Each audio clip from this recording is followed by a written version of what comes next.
Hi everyone, this is Coach Allison back, and I have your Defy Aging workout for week 39, if you can believe that already. And this week we're going to kind of split the routine into two little sections. And the first section is going to be an in your own space, at your own pace type of routine. And everyone, while they'll be at their own pace, you'll still kind of get done at about the same time. So that's how that's going to work. And there's going to be 3 exercises, 10 reps of each thing, and you're going to go through that for 3 sets. You'll have to count your own reps. Everything is just 10 though, so it's not, you don't have to remember any different rep counts or anything like that. When everybody is done with that, the stations will already be set up on the turf, or maybe your coach will be setting them up sort of simultaneously as you're completing your in your own space routine. And everyone's then going to start a normal rotation circuit on the turf.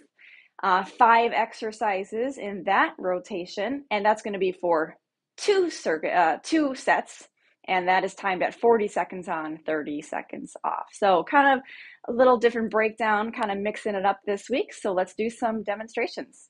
All right, exercise 1. This is for the first exercise for the in your own space routine. This is 10 reps, and it's the squat, curl, press. So we got weight in each hand. So this is, the coordination can kind of get people on this one. So we do want to think of it as 3 separate exercises, sort of back to back to back. So we do our squat first, come up and curl, and then press. Okay, and then bring it down and sort of reset.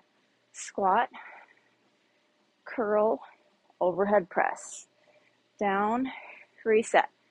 Do one more. Squat, curl, press. Where people, I think, get a little mixed up with the coordination is when you kind of jumble it all together, maybe try to do it too fast, or don't break it up into those 3 parts. And I'll show you what can happen. Sometimes it'll kind of people start to kind of curl when they're here, and then press, and then start to squat on the way down with the arms. And so that's when it gets a little messy and tricky and just overly complicated. So again, just think of it in those 3, think of 3 completely separate exercises, just put together back to back to back. One more time. Squat first, curl, then press. And then you bring it down and restart. So if you think of it like that, break it up into those 3 components, I think you'll be just fine. And we do 10 of those. Okay, next is a plank push-up. This is a very challenging exercise, but there's lots of different options we have for it. So I'm going to show you kind of the elevated option first. So we're going to do this on an incline. That's one option. So you can do this on any height. You can do this on something that's even higher, something maybe up here. This is just the box that I have, the bench that I have right here. So I'm using this. It is kind of on the low side. So you're going to be in a normal plank on your elbows. And it's very important that you have your elbows stacked directly under your shoulders. Angle this a little bit more towards like this. And what I mean by that is that I'm not way back here with my elbows now way far in front of my shoulders. It's also important that our hips and our butts aren't way up here. So you need that level body position. I'm going to take my hand, put it where my elbow was, push up to both hands, and then I'm going to take my elbow, bring it back down. Okay, so maybe I show you from the front a little bit better. Keep angling this differently. So all together, you go up, up, down, down, up, up, down, down. So I would continue that pattern on this same side, up, up, down, down, all 5. We're going for 10. We want 5 each side. All 5 leading up with my right side, like I just was. Right goes up, right goes down. Right goes up, right goes down. I finished that 5. Now I'm going to do 5 with my left side. Left goes up, left goes down. Left goes up, left goes down. Okay, so that's how you do the 5 each side. So that was the incline elevated option. If you want to make it a little harder, you go to the floor. Normal plank on the floor. Again, my hips are level, so my butt's not way up here. Same thing. This is significantly harder. Okay, and you can also kind of go in the middle. You can do a floor plank, but you can go on the knees, of course. This is super in the way. I'm going to shift my camera out here a little bit. So we're doing a knee plank. Okay. You can put your feet flat on the floor or you can elevate them, whatever you like to do. So now I'm doing a knee plank. What do I always say though with a knee plank or knee push-ups? That our butt isn't way up here. Okay, so this isn't a plank. This is just kind of like resting. I don't know what this is, like really more of a stretch. So you have to have those hips down. Okay. And one last thing cue I will give for this exercise is that it's very important that you're actually bringing your hand back to where your elbow was when you're switching that position. Okay, what I mean by that is I'm taking my hand here and I'm going to bring it all the way back here like this. I'm not simply doing this and like just kind of lifting my elbows off the floor. I'm actually taking my hand, bringing it back here where my elbow was. That's very important. So there's lots of little cues there and lots of options. There's toes, knees, or coming up to an incline. But whatever option you choose, those hips need to be level so we don't have that butt way up in the air. All right? Plank push-ups for 10. Last exercise for the in your own space routine is 10 walking lunges. So you'll have to drift around for this one. You can do 5 one direction, turn around, do 5 back. You can go somewhere where you can do all 10 in one stretch. People will have to move around a little bit for this one, of course. But we've done walking lunges quite a bit. Big step, bend both knees, step together, other leg forward, bend both knees, step together, and you just keep walking forward. I did a full range of motion in that quick demo, so you do not have to get that low to the floor. You get as low as you're able. So yours might look, this is about halfway down.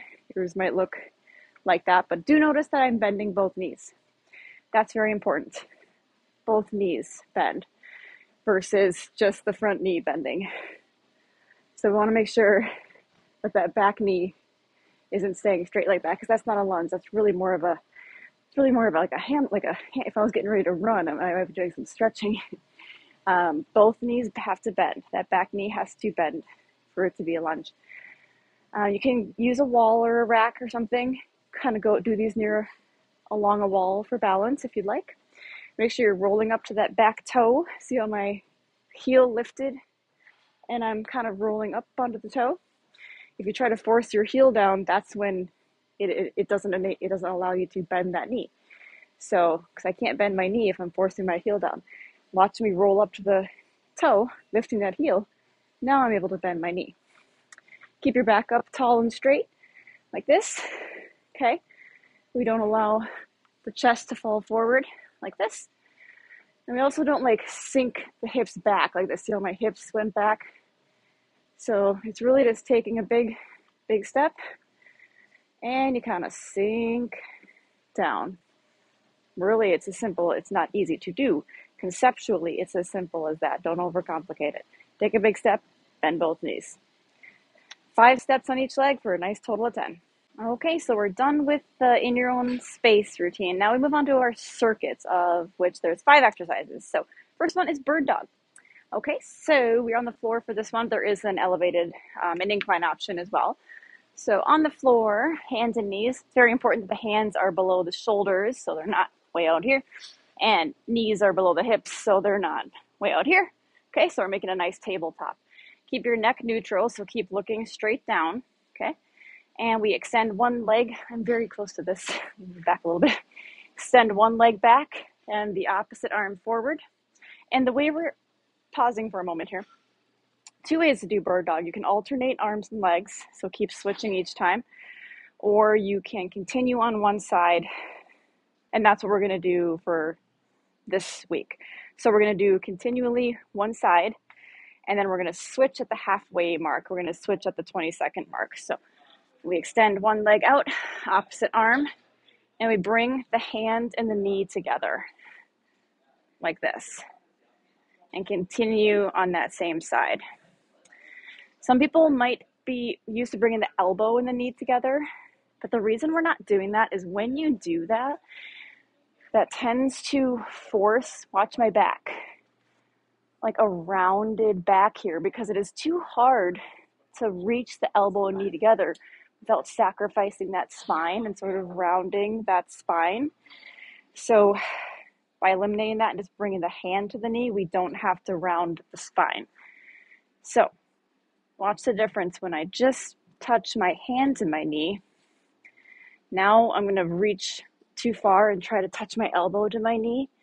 See how I'm then sacrificing that forearm and my back is rounding. So anyway, so we do that all on one side for the first 20 seconds. Then your coach will tell you when it's time to switch. And then we're going to switch and do the other side.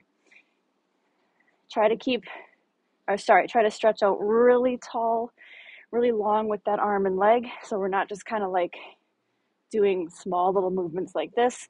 Really stretch. If you do need an incline option, very easy to make that accommodation. Grab a bench. Still the same, pretty much the same setup and all the same cues. You can still bring the hand to the knee. Still want to keep the neck neutral. And you do that on an incline and it works just fine. So that's our bird dog, and that's the first station for the rotation. And I rhymed right there. All right, station 2 is a jog in place. Okay, so we're going to jog in place at this station. All right, I don't think we've ever done this in Defy. Okay, so you can make this harder for a progression, and we can take it down a little bit. So to make it harder, you can do a high knee instead of a jog, which will look like this. Get those knees up higher. Okay, that's going to intensify it quite a bit. You can start there and then bring it down if you need to halfway through, if that's, if you want to give it a shot. Again, I showed you the regular jog in place. Okay, and then we can even take it to what I call, or what is called, I don't just call it this, but it's like a boxer shuffle. And it's kind of more of a little gentle bounce side to side. If you look at my feet, I'm standing on the balls of my feet, and I'm kind of just shifting my weight left foot to right foot. Okay, so that's going to be a little minimally lighter than the jog in place.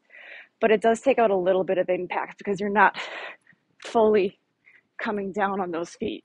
You're not even really lifting the feet off the floor. You're simply shifting your weight left to right. So that allows you to still get that cardio because you're getting that up and down. Got me up a lot of breath, right? See? So that's going to be a lower option to take out just a little bit of that impact, okay? But jog in place, we're going to take it up to a high knee. If you're feeling ready for that progression, we can bring it to a boxer shuffle if we need to reduce a little impact. So let's give it a try this week.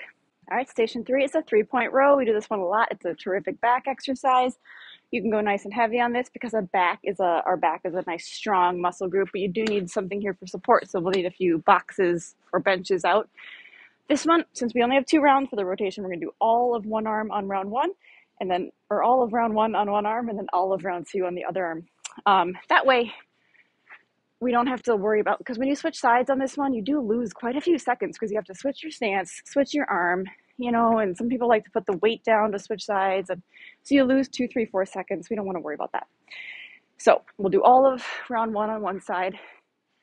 So whatever side you have the weight, that's the leg you step back, because that kind of clears this space. Put your hand on the box in front of you. Pull up and back towards your hip bone, so we're not just pulling straight up, because that kind of shrugs the shoulder and it can hit your chest and it doesn't do the right muscles. Up and back, keep your shoulder down away from your ear. There should be space here. Get a little bit of a twist. See, I'll watch my shoulder. Watch right here. When I pull up, you see how my shoulder rotates back. I'm getting a little bit of a twist. So I'm not just pulling up like this. Okay, big difference between this and this. What that little bit of a rotation does is help activate these muscles in the back, which is what we want to do. Okay?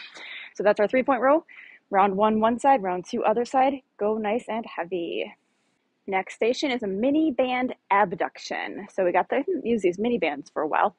When you are getting to and or leaving this station, we got 30 seconds of a rotation break. So just be on top of it, because you have to sit, take these things off, get to the next station. The next people need to put them on. So 30 seconds can go pretty quick. So just FYI, be ready.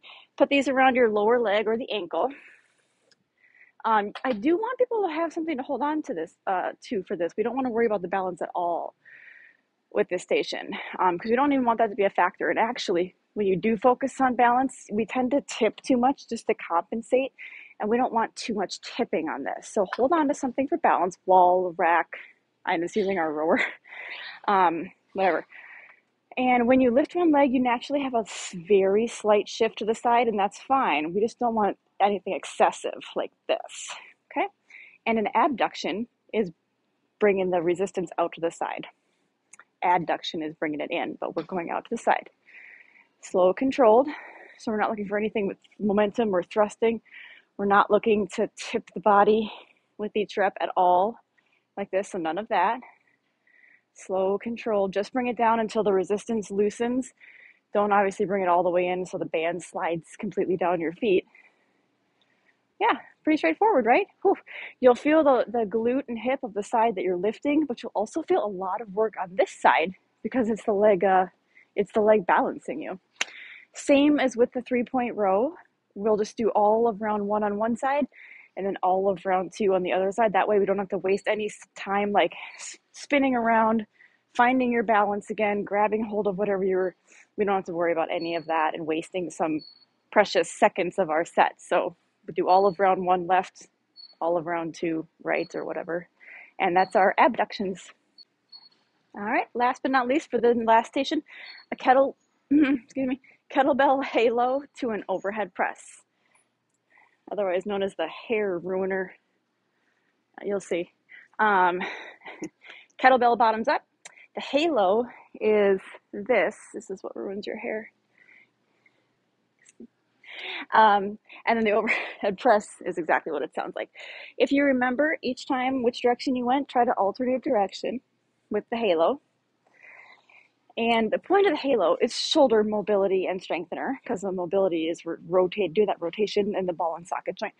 But you want to keep it low and tight into the head, meaning we're not trying to like keep it up here and loosey-goosey and, that's not doing too much. So you keep it as low as possible down here, and then also as tight into the head as possible. And then you do 1 press between each of the halo reps. See how I'm keeping it low and tight. Okay, I think we get the gist there. All right, fix the hair. If you're someone who has a ponytail or a hair clip, you have a little extra challenge because you have to navigate that kettlebell around the ponytail or the clip. So just FYI. Okay, so that's the final station.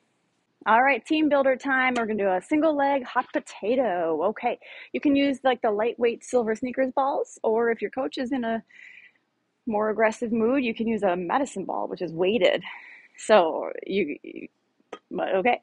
Everyone's gonna balance on one leg. I don't care. Everyone doesn't have to do the same leg first because we're gonna do 2 rounds. So everyone's gonna do both legs. So whatever leg you want to start on, we're gonna try to balance on one leg. I want everyone to try not to do this and press the up leg into the balancing leg. You can if you need to. It's kind of a little. We want to try not to do that. So we're going to try to not do that, and then we're just going to play a little hot potato. You're going to be in a circle with your fellow defiers, and you're just going to do like a little. I have no one. I can't. If I throw the ball, it's just going to. There we go. Throw. It could be coming to you at any moment because it's going to be a game of hot potato. We don't know who is throwing it to whom, and when, or how fast they might throw it to you. Again, if you're using the weighted medicine balls, there's going to be a little weight coming to you, so be ready for that. And the weight's going to maybe cause a little more of a needing to compensate and might tip. We'll see if anyone can keep their foot up for the whole round. We're going to time it for 30 seconds.